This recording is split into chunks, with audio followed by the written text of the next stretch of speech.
NATO has confirmed the plan to upgrade Kuchova Air Base as part of the security investment program to the value of 51 million euros. NATO's spokesperson, Kazalet, expressed gratitude to Albania for contributing to common security. Head of the Association of Municipalities, Agron Hajimilai, has announced that the local governments oppose the government's decision for the electricity operator to collect the housing tax as it contradicts the decentralisation reforms. Despite the City Hall installing dedicated bike lanes, cyclists are still finding it difficult to travel across the city as they are being used by pedestrians, motorcycles and even as parking spots for drivers. Good evening, it's 6 o'clock on Tuesday the 7th of August 2018. Welcome to the English edition of Aura News. My name is Alexandra and I'm here to bring you the day's top stories from across the country translated into English. 3 days after Albania's Prime Minister announced the news that a military base will be built in Kuchova with the help of the North Atlantic Alliance, NATO has now issued a statement. Asked by the state news agency in Albania, NATO spokesperson Piers Kazalet confirmed that a 51 million euro investment will be made with the aim of improving infrastructure on the ground. NATO plans to invest 51 million euros in order to modernise Kuchova Air Base in Albania. The money will go towards improving infrastructure at the base, including fuel depots. Funding is a part of the NATO Security Investment Programme covering major construction projects in allied countries to improve security in NATO space. This programme is funded by NATO through contributions from 29 member countries, explained Piers Kazalet. The NATO spokesperson thanked Albania for the contributions so far, praising the open door policy of Albania. We are grateful for Albania's valuable contribution to our common security, including our missions in Afghanistan and Kosovo. Albania also gives strong support to our partners, including the contribution to the custodian funds for Ukraine, assistance to cyber defence, and the transition of military careers. Albania also plays an important role in the fight against ISIS, contributing equipment and training to Iraq. Furthermore, Albania helps us to enhance security by promoting cooperation across the Western Balkans. Your country is a strong advocate of NATO's open door policy and the integration of your neighbours in the Euro-Atlantic family, praised Piers Kazalet. The news for NATO's decision to build the first military base in the Western Balkans was announced a few days ago by Prime Minister Edi Rama through a status on Facebook. News for building this base has already been welcomed by local residents as having a positive impact on their ability to obtain meaningful work.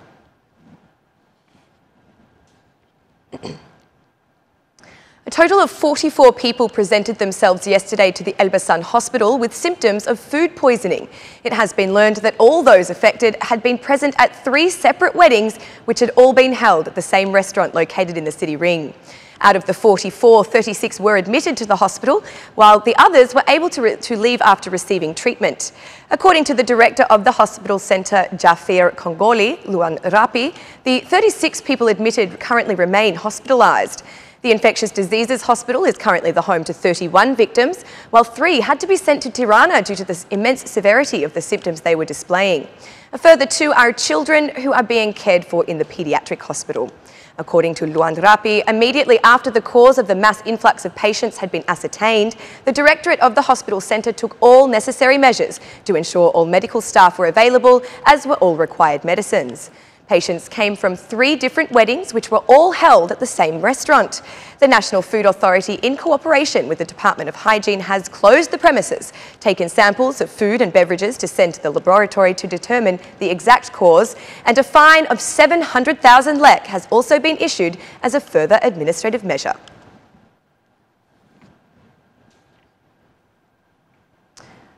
Frequent controls on entities operating along the coast are creating a negative image to tourists. The head of Southern Tourism Operators, Vasil Bedinaj, says that it is necessary for the government to change the control systems, since beyond the flow of clients, they must face inspections from a number of institutions. Bedinaj noted that there was no significant tourist boom in the south this year, but the quality of services offered was much higher. Meanwhile, for August, tourist numbers from Italy, Holland and Germany are expected to rise. This year, a noticeable increase in the duration of the tourist season has also been observed, with the tourism industry increasing their operational periods from about 45 days to approximately 70 days.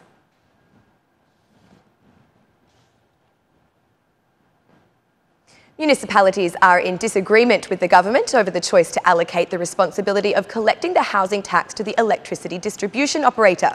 The head of the Association of Municipalities, Agron Hajimali, declared that this opposes the spirit of the decentralisation reform, as a local tax will be collected by a state institution. According to Hajimali, the electricity distribution operator was supposed to be an option rather than the only agent for collecting this tax. According to Hajimali, the government is showing itself not to be serious with the adoption of legal acts because at a time when the municipalities were preparing for the scheme, they have made another change. Local units demand that the benefit be received by the electricity distribution operator be established between the municipalities and the institution directly and not be sanctioned by a decision at 4% as is currently proposed. The new housing tax collection methodology came into force on the 1st of April 2018, but has not yet started to apply throughout the country as the municipalities were not yet ready to collect it. For citizens, the housing tax is set at 0.05% of the market value of the property, while for businesses it's 0.2%.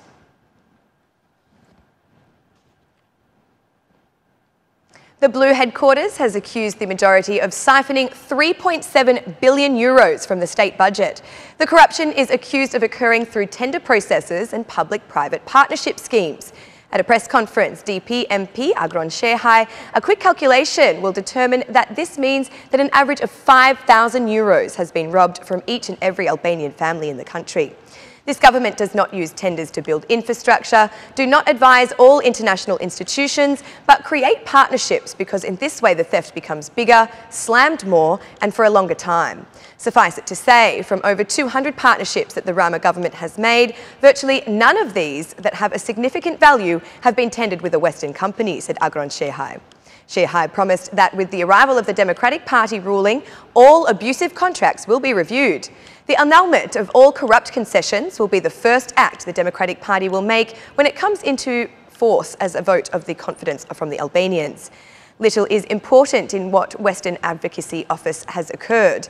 It is not possible for a nation and a state to be held hostage by a group of politicians and oligarchs who are robbing the citizens, said Agron Shehai. According to the DP MP Agron Shehai, foreign investors are leaving Albania because only businesses favoured by Prime Minister Edi Rama can operate productively.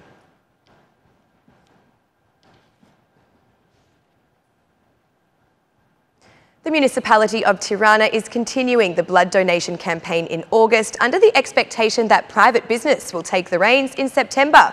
This time, the employees of the Workers' City Directory No. 3 donated blood to the sick with thalassemia and for other people in need. Tirana's Mayor, Erion Veliaj, said that any citizen joining this initiative is giving life to someone else who is in a difficult situation. As it started with the trees, first the municipality, then enterprises, then associations, families, kindergartens, schools, I believe we will follow the same strategy. So, while people are on vacation, the municipality has taken the first stage of the relay and we expect to hand on the baton in order to achieve 20,000 donations in Tirana by the end of the year. We have seen at least 1/3 of the municipality's institutions participate, and I believe that by the end of the year, all our institutions will have made their blood donations. Then, in September, businesses can begin their contributions. There are today businesses that have more staff than a municipal director, said Erion Veliaj. Earlier, the campaign for blood donation was also joined by the employees of the Municipal Police and the Agency of Parks and Recreation.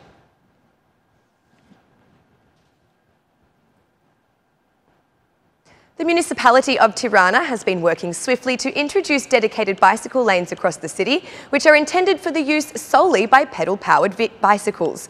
However, in reality, it has proven that the citizens are not quite ready to release these pathways to the cyclists. In the segment recently built at the Zogwi Para Boulevard, just like in the other lanes across the capital, pedestrians meander slowly, blocking the way for cyclists pedalling to their destination. Another point of concern are the motorcyclists who zoom down the lanes, or even worse, the drivers who choose to use the dedicated bicycle lanes as a parking lot. Bicycle users say this phenomenon is worrying as it could actually increase the number of accidents. So how do we fix it? Some say that patience is key as pedestrians become more sensitised to the new concept of dedicated areas for cyclists, while others suggest the need to impose fines. The more recently completed Kavaya Street saw the municipality place large pot plants on the boundaries of the bike lanes in an attempt to block the way for pedestrians. But alas, even this solution did not prove effective. In Tirana, the new introduction of dedicated bicycle lanes has resulted in the number of citizens choosing to cycle to increase. It turns out that in the capital, 6% of interurban travel now occurs on bicycle, with the goal of the municipality of Tirana being that by 2030, this figure will have reached 50%. And that's the news across the country today. Thank you for watching our English edition this evening, and be sure to join me again every Monday to Saturday at 6 p.m. for the latest news from Albania. Once again, on behalf of Aura News, thank you and good night.